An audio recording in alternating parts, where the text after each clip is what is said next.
بسم الله الرحمن الرحيم حميم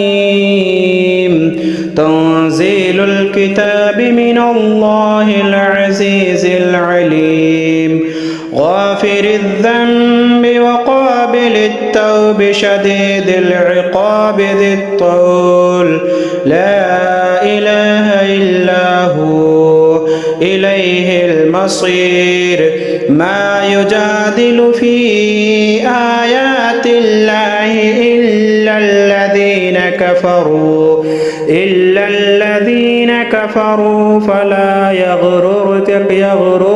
تقلبهم في البلاد كذبت قبلهم قوم نوح والأحزاب من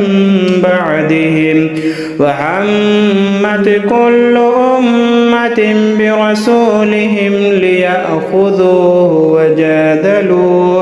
وجادلوا بالباطل ليدحضوا به الحق فأخذتهم فكيف كان عقاب.